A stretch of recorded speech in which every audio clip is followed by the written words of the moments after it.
Bien-aimés dans le Seigneur, bonjour. Nous bénissons le Seigneur, notre Dieu, notre Père, car il est merveilleux, il est au-dessus de nos vies. Il connaît nos faiblesses, il connaît nos difficultés, et il nous connaît tous. Dans notre intérieur, dans nos vies privées, dans nos vies collectives et dans nos relations, il nous connaît. Et je suis sûr et convaincu que c'est ce Dieu-là que nous devons faire confiance. Alors aujourd'hui, le Dieu-là, le merveilleux, nous donne une occasion d'écouter sa parole. Sa parole est vie, sa parole nous enseigne, sa parole nous donne vie. C'est pour cela, vous et moi, nous disons tous Amen, parce que nous allons recevoir la vie. Alors avant de commencer notre séance de paroles, nous nous laissons tous entre les mains du Seigneur. Prions le Seigneur. Le Dieu merveilleux, le Dieu glorieux, nous te bénissons parce que tu es merveilleux, tu nous as aimés. Tu es saint et tu es 3 fois saint. Voilà, ta parole est venue auprès de nous pour nous instruire. Nous voulons être instruits avec ta parole. Que les sangs de l'agneau nous ouvrent. Que le Saint-Esprit nous enseigne dans tout ce que nous allons. Ouvrez nos oreilles, nous avons besoin de la foi pour vivre, car la Bible nous dit, les justes vivront par la foi. Nous te bénissons pour cette parole qui est merveilleuse. Par le nom de ton Fils Jésus-Christ, nous te glorifions et nous disons Amen. Que le Seigneur vous bénisse encore, frères et sœurs. Aujourd'hui, nous allons parler dans le système de 40 minutes. Nous avons un thème intéressant intitulé « La donation de la famille royale ». Alors la donation de la famille royale est dans 2 textes. Le premier texte, c'est dans le premier livre de Samuel, au 17e chapitre, du 38e jusqu'au 39e verset. Si je peux répéter. Premier livre de Samuel, 17e chapitre, du 38e jusqu'au 39e verset. Lisons par le nom de notre ami Jésus-Christ. Saoul donne à David son équipement de guerre. Il lui met son casque de bronze sur la tête et il l'habille de sa cuirasse. David met encore l'épée de Saoul par-dessus la cuirasse. Il essaie d'avancer, mais il n'y arrive pas. En effet, il n'est pas habitué à cet équipement. Alors, il dit à Saoul, « Avec tout cela, je ne peux pas marcher. Je n'ai pas l'habitude. » Et il enlève l'équipement de Saoul. Amen. Il enlève l'équipement de Saoul. Alors le deuxième texte, c'est toujours dans le premier livre de Samuel. 1 Samuel 18, du 1er jusqu'au 4e verset.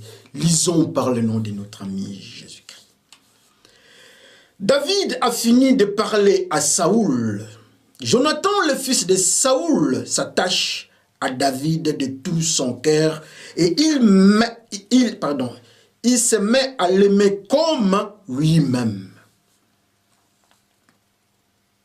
Ce jour-là, Saoul garde David auprès de lui. Il ne le laisse pas retourner chez son père. Alors Jonathan fait un pacte d'amitié avec David parce qu'il l'aime comme lui-même. Jonathan enlève le vêtement qu'il porte et il donne à David. Avec son équipement de guerre. Il donne même son épée, son arc et sa ceinture.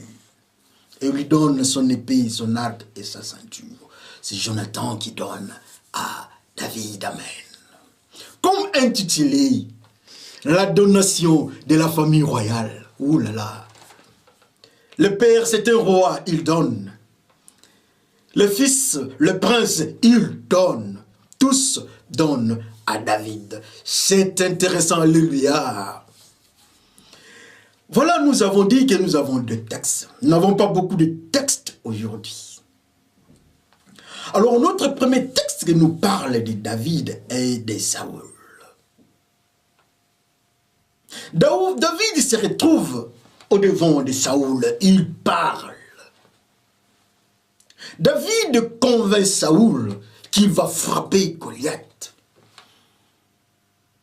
Mais Saül regarde ce petit garçon qui parlait et dit, oh, comment toi? Tu ne vois pas que l'homme au devant de nous est aguerri. Il a commencé l'histoire des armes dès sa jeunesse. David dit non, non, non, non, non. Ici, ce n'est pas une histoire de jeunesse. Mais je t'informe que cet homme ici au devant de nous, c'est un géant, un incirconcis. Un géant, c'est quelqu'un qui n'a pas Dieu. Il est incirconcis, il n'est pas dans le principe d'Abraham. Il doit être détruit. Moi, je veux le détruire avec l'Esprit du Seigneur. Saül est surpris d'entendre l'assurance avec laquelle David parlait. Et Saül ne pouvait plus résister. Après avoir été harangué par David, alors Saül dira, alors va. Avant de partir affronter Goliath, le Philistin, le géant, Saül donne son équipement, son habillement, sa tenue de guerre au jeune homme. Et le jeune homme, son nom, c'est David. Saül, le rejeté de Dieu, avec sa tenue de rejeté, il donne sa tenue de rejeté à David, le récupéré de Dieu, l'enfant de Dieu, selon le cœur de Dieu. Saül lui donne la tenue. Il lui donne sa casquette de guerre. Il lui donne son épée. Et il lui donne ses chaussures. Mais l'enfant, après avoir essayé, il n'a pas su marcher. Il remet la tenue de Saül à Saül. Ça, c'est le premier texte. Alors, le deuxième texte, c'est qui nous parle? C'est maintenant, c'est l'amour de Jonathan. David est pardon, je m'excuse. Saül est surpris de voir l'acte posé par David. Il pose la question. Qui est ton père? Il a parlé, il a causé avec l'enfant et il le retient auprès de lui. David ne rentre plus à ses parents, alléluia. Et quand Saül posait des questions, Jonathan était là. Qui est Jonathan? Jonathan, c'est le prince. Jonathan, c'est le fils de David, de Saül. Un guerrier aussi. Quand il a vu David, son cœur l'a aimé. La Bible nous dit que Jonathan a aimé David comme lui-même. Et ils ont fait un pacte d'amitié. Ça ne s'arrête pas là-bas. Il prend aussi sa tenue. Il lui donne sa tenue de guerre. Et il lui donne sa ceinture. Ça, nous aimons beaucoup. Il lui donne sa ceinture. Il lui donne aussi son épée et son habillement de guerre. C'est intéressant. Mais l'ami, le jeune homme, cette fois-ci, ne refuse pas, il le prend. Dans la même famille, il y a des donations. Mais les récipiendaires présentent deux réactions différentes. Alléluia. Alors nous allons parler un peu. Nous avons besoin que Dieu nous enseigne pourquoi ce phénomène. Comme nous avons intitulé la donation de la famille royale. La famille royale donne. Dans la famille, il y a le papa qui est Saül qui donne. Dans la famille, il y a le prince, il y a Jonathan qui donne. Tous donnent à David. Et David réagit d'une manière différente du père par rapport à son enfant. qu'est-ce que Dieu veut nous enseigner? Sachant que la parole de Dieu, la parole écrite, est pour notre instruction. Alors, qu'est-ce que Dieu veut nous instruire? Qu'est-ce que nous pouvons prendre? Entrons dans les couloirs du monde de la prophétie. Amen. Saoul est rejeté de Dieu. Dieu le rejette. La Bible nous dit que quand l'Esprit de Dieu a quitté Saoul, un mauvais esprit de Dieu entre dans Saoul. Saoul garde les mêmes habits. Saoul garde les mêmes habitudes. Saoul a quelque chose qui est en lui mais qui n'est pas pur. Quand il est parti au-devant de Goliath, Goliath connaissait David. Goliath connaissait aussi Saoul. Mais dans l'orgueil de Goliath, il voulait minimiser les jeunes hommes. Mais pourquoi Goliath résiste fermement à Saoul? Saoul est quelqu'un de rejeté. Nous partons dans la dimension spirituelle.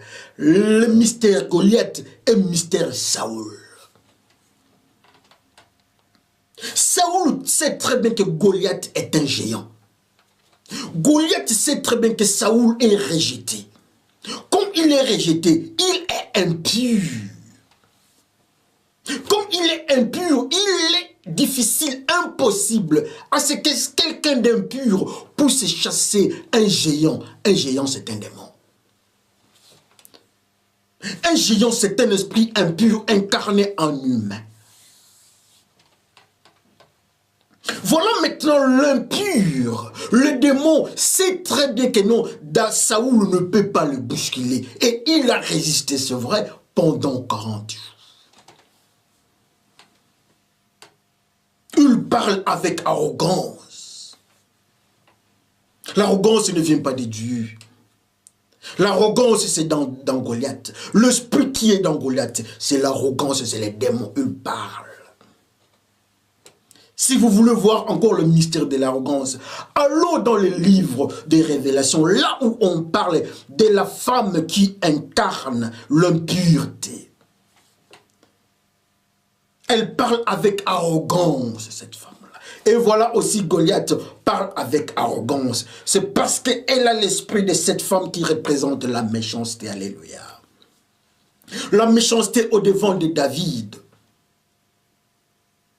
Et la méchanceté au devant de Saoul. Mais la méchanceté, remarque, dans Saoul, il y a sa place. Parce que Dieu est sorti de Saoul. Alors comme Dieu est sorti de Saoul, donc la méchanceté ne peut pas chasser la méchanceté.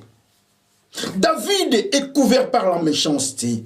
Goliath est couvert par la méchanceté. Donc ils sont du même royaume.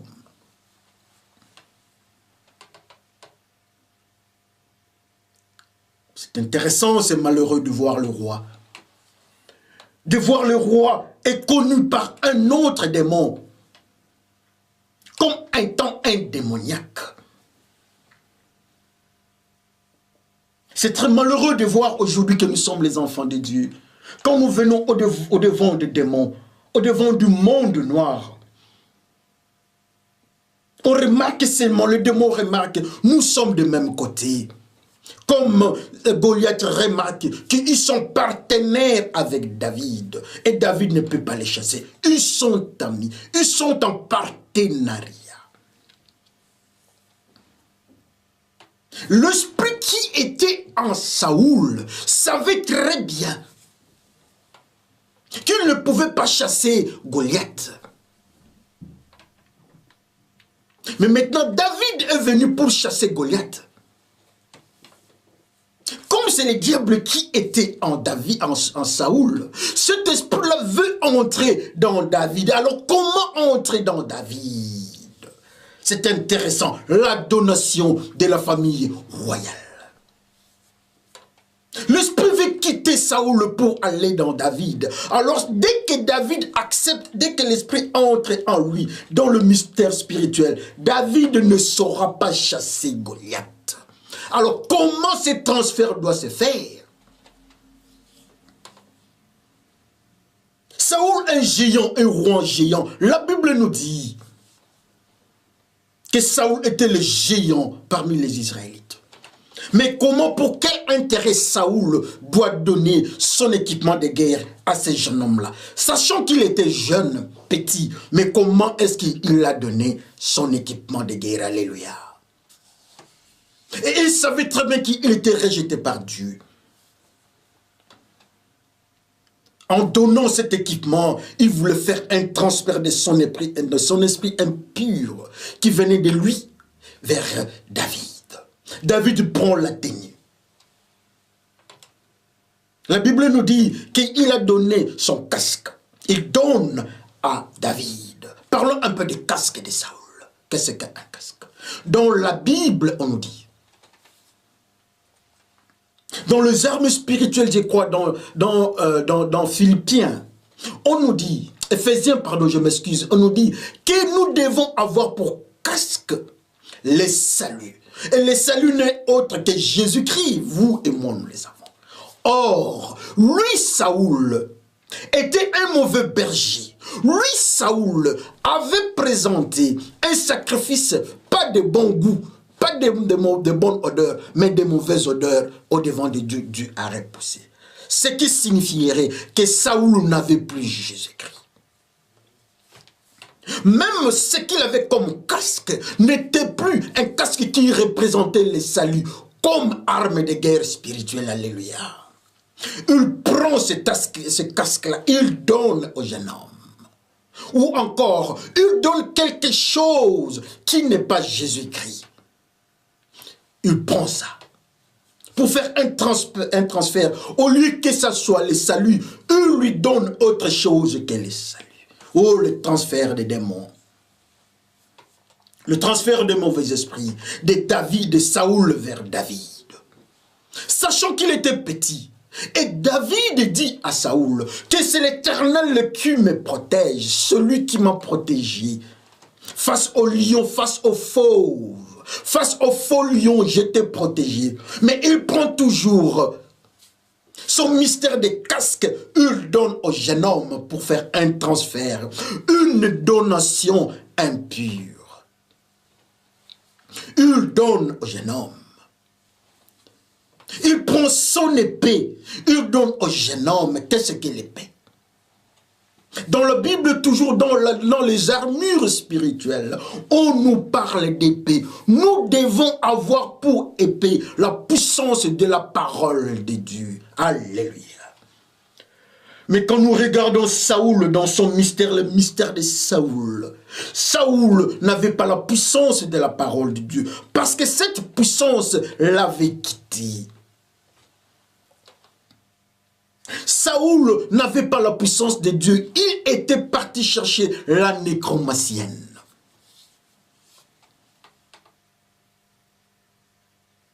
Et quand il est parti, il a touché à l'impur encore et il était devenu de plus en plus impur. Et on nous ajoutera que Saoul, l'Esprit de Dieu avait quitté Saoul et l'esprit impur avait pris place dans le corps de Saoul. Ça signifierait que l'épée spirituelle de Saoul n'avait rien de puissance de la parole de Dieu. Alors, il fallait, comme il n'y a rien de Dieu, de puissance de Dieu dans l'épée de Saoul, assurément, il y a la puissance de l'impureté ou du diable dans son épée. Alléluia. Il prend cette puissance d'impureté. Il veut faire les transferts vers David, l'homme selon les cœurs de Dieu. Il prend aussi ses chaussures, sa tenue, sa cuirasse. Il donne. Et dans le mystère spirituel, David a compris cela. Il a dit non, je ne suis pas habitué à porter de tels habits.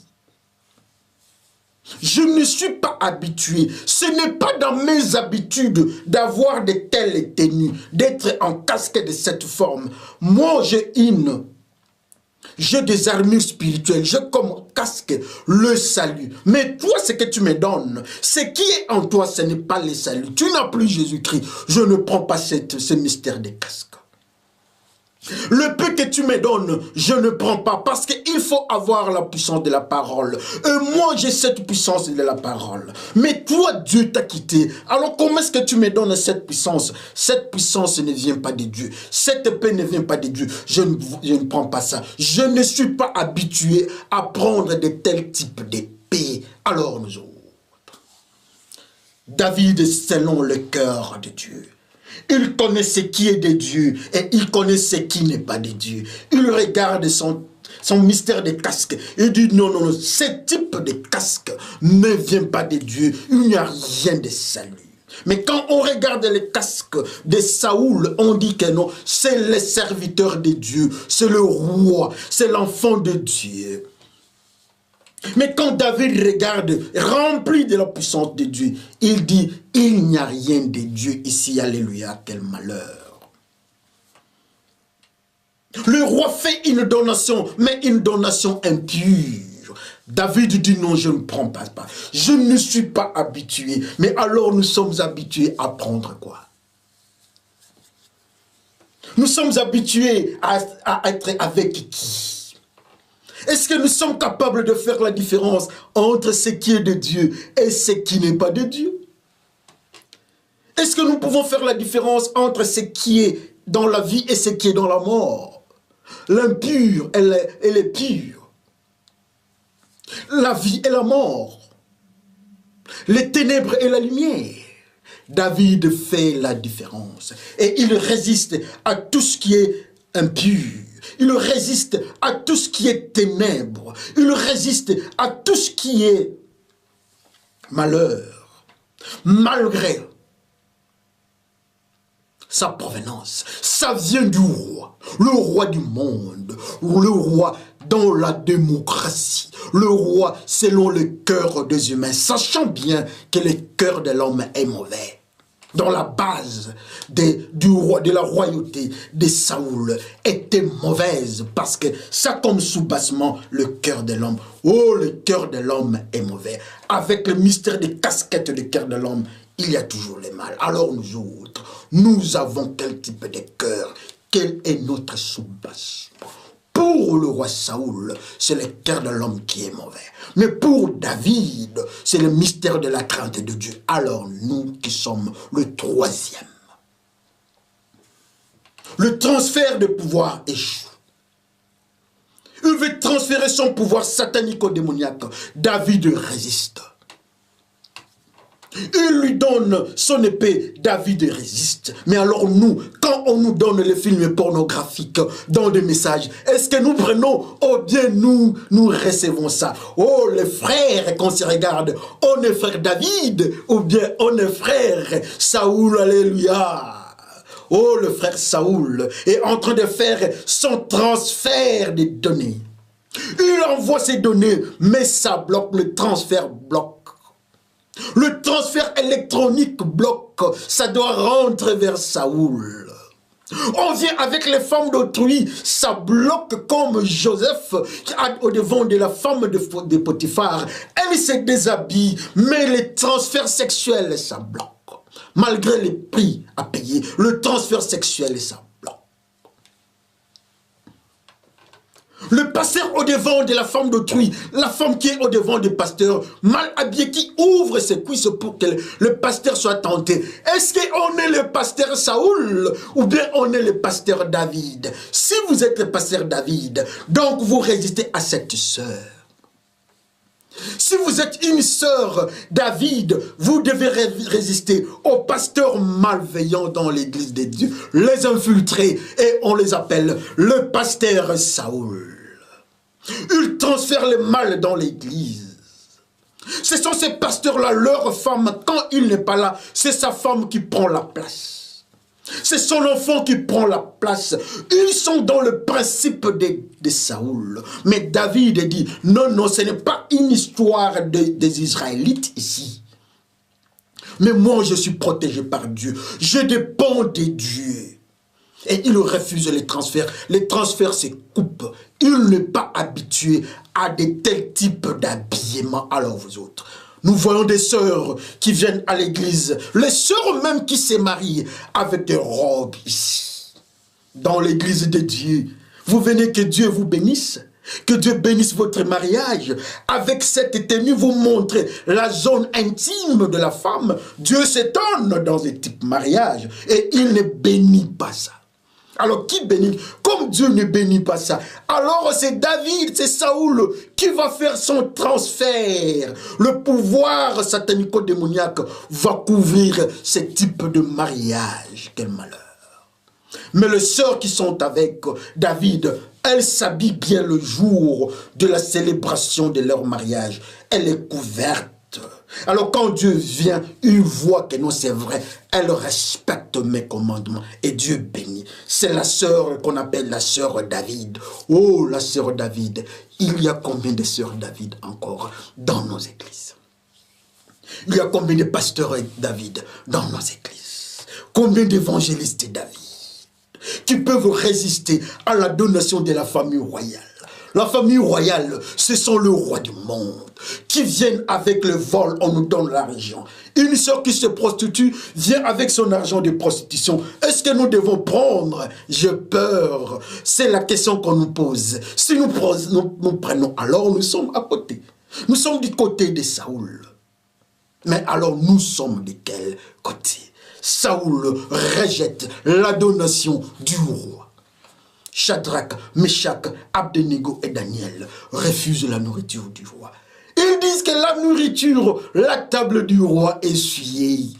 Et David dit aussi, la tenue du roi est essuyée. Oh, la tenue du roi est essuyée. Mais alors, nous prenons quel type de tenue?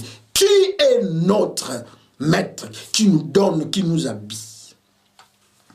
Pour savoir cela, regarde seulement la manière dont tu conduis ta vie. Tu seras tué de Saoul ou bien tu es de David. Regarde au-devant de toi, malgré la valeur de ce qu'on te donne. C'était une histoire d'une grande valeur. Mais David dit, non, je ne suis pas habitué. Mais alors nous autres, nous sommes habitués à quoi? Au pur ou bien à ce qui est impur? Oh, la question du frère David. La donation de la famille royale. Il y a le deuxième garçon qui vient, il donne. Le deuxième, c'est le garçon, le prince, Jonathan, il donne. Il donne ses habits à David. David prend.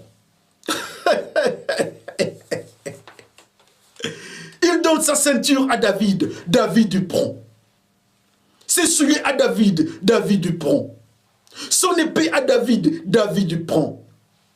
Le mystère de l'armure spirituelle de Jonathan est parti vers Goliath. Il fait sa donation. David accepte. Qui est Jonathan?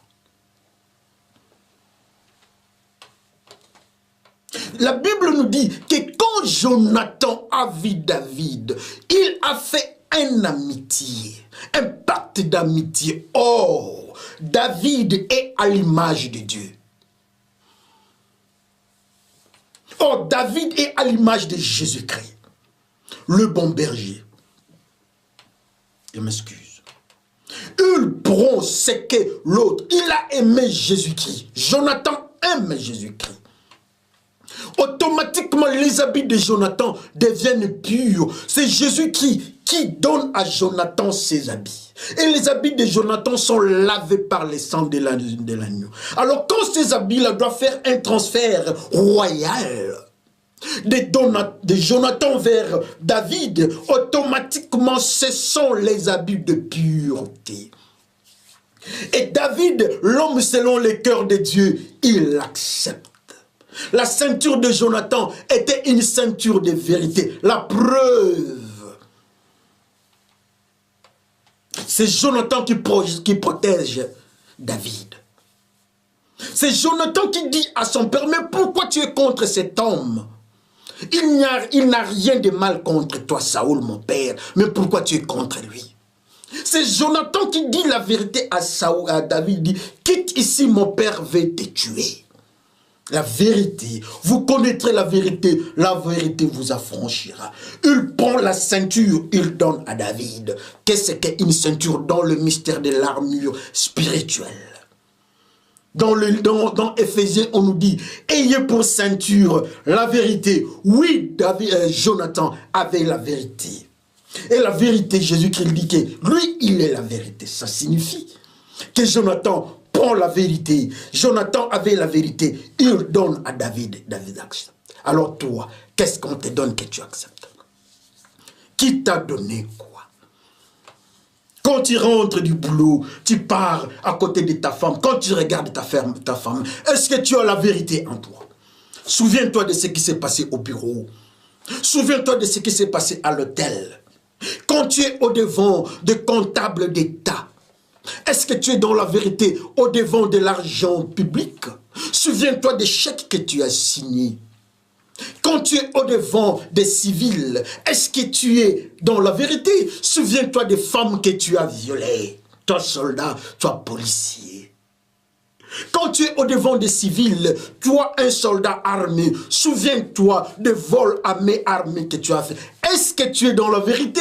J'ai peur. Oh, la vérité. Nous connaîtrons la vérité. La vérité nous affranchira.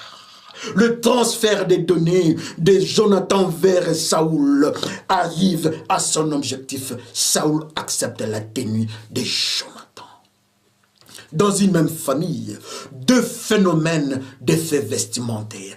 Pour les pères, le roi, l'homme de Dieu rejette. Mais pour le prince, qui est le prince de paix, Jonathan, l'homme de Dieu accepte. Mais alors toi, quand tu viens avec ta tenue au devant de David, est-ce que David va accepter? Oh, qu'on se voyait la donation de la famille royale. Si tu faisais une donation à David, est-ce que David devait accepter? Est-ce que tu vis dans la vérité? Est-ce que moi je vis dans la vérité? Qu'on demande à ma femme, est-ce que moi je vis dans la vérité? La vérité, c'est Jésus-Christ. Je pose ma femme la question, est-ce que ma femme, tu vis dans la vérité? Quand tu pars au travail, ma femme, quand tu pars au cours, à la formation, tu es seul là-bas, en face des blancs, est-ce que tu es dans la vérité? Quand on se parle, oh ma femme, la femme du pasteur. Moi aussi, quand je suis en déplacement au-devant des autres femmes, est-ce que je suis dans la vérité? Nous connaîtrons la vérité nous affranchira. Mais voilà, Jonathan a une ceinture de pureté. La vérité, il donne à David. David accepte. Accepte. Je m'excuse, je parle encore l'anglais. Mais de l'autre côté, la même ceinture de Saoul, David rejette. Mais alors notre ceinture à nous. Nous sommes dans la vérité ou bien dans le mensonge. Que chacun regarde sa vie. La donation de la famille royale. Ah oui. Jonathan a donné. David prend. Mais alors quand toi tu donnes, est-ce que Jésus-Christ prend? Jonathan fait un sacrifice. Il donne sa vie. Il donne ce qui est à lui. Il donne à l'image de Jésus-Christ qui est David. Il donne à Jésus-Christ. Jésus-Christ accepte le sacrifice de Jonathan. Mais quand Saoul vient avec son sacrifice, le sacrifice de Saoul est rejeté. Mais dans la même famille, la famille royale. C'est la famille royale. Et nous tous aussi, on nous appelle les chrétiens. Comme eux, on les appelle la famille de Saoul. Il y a Jonathan, il y a David, il y a Saoul et d'autres enfants. Nous aussi, nous sommes des chrétiens. Mais maintenant, je pose la question. Si on a refusé ce qui était à Saoul en tant que roi, est-ce que ce qui est à nous en tant que chrétiens, est-ce que Jésus-Christ accepte ça?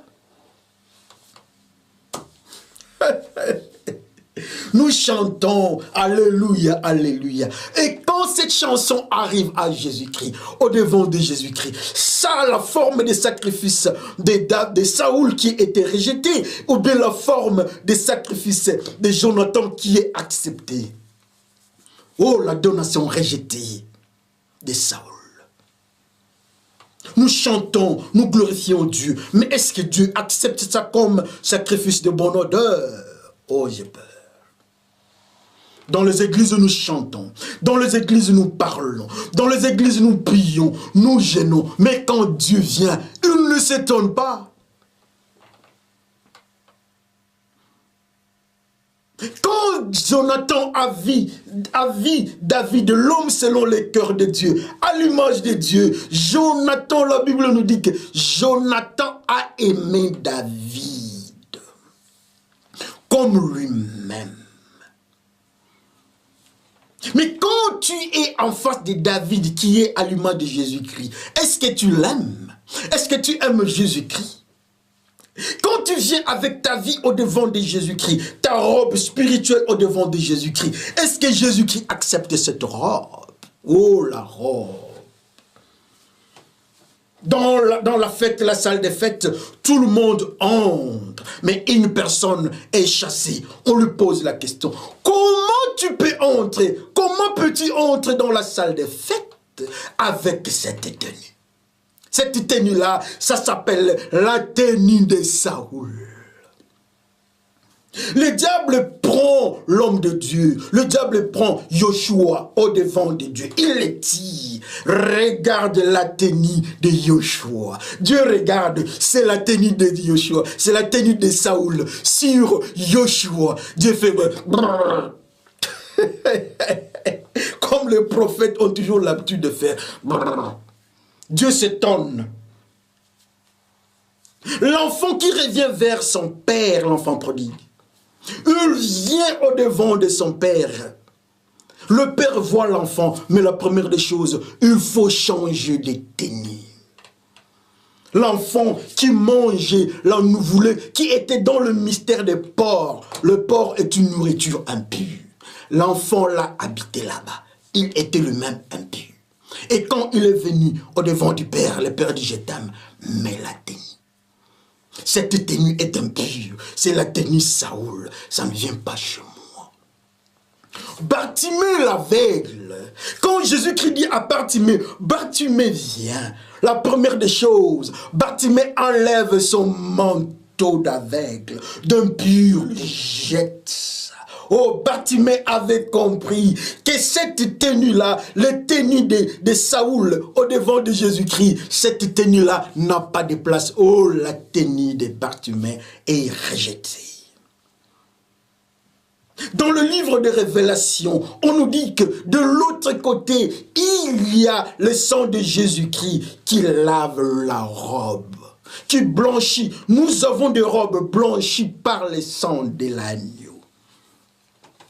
Le sang de Jésus-Christ, cette robe-là, c'est la robe de Jonathan qu'il a donnée à David dans leur pacte de relations.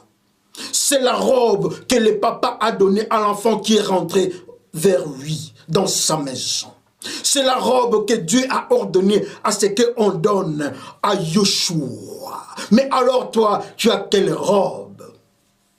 Ce n'est pas un problème, même si tu as la robe sale de Yeshua que le diable a accusé. Dieu a donné une nouvelle robe. Est-ce que tu peux être avec la robe, la nouvelle robe de Yeshua?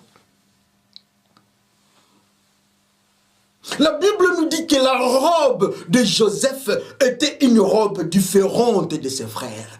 Une robe de plusieurs couleurs qui marquait sa vie. Quand on devait les tuer, on le jette, on salit sa robe. Il était dans le mystère de la robe. Quand il est parti en face de la femme de Potiphar, la femme prend la robe. Oh, la robe de Joseph. Mais alors, quand tu es au devant des pécheurs, est-ce qu'on constate quelque chose avec la tenue que tu as? David a la tenue de la pureté. Joseph a la tenue de la pureté. Tout le monde veut prendre sa robe. Ses frères prennent sa robe. La femme de Potiphar prend sa robe. Mais alors toi, est-ce que tout le monde veut prendre cette robe?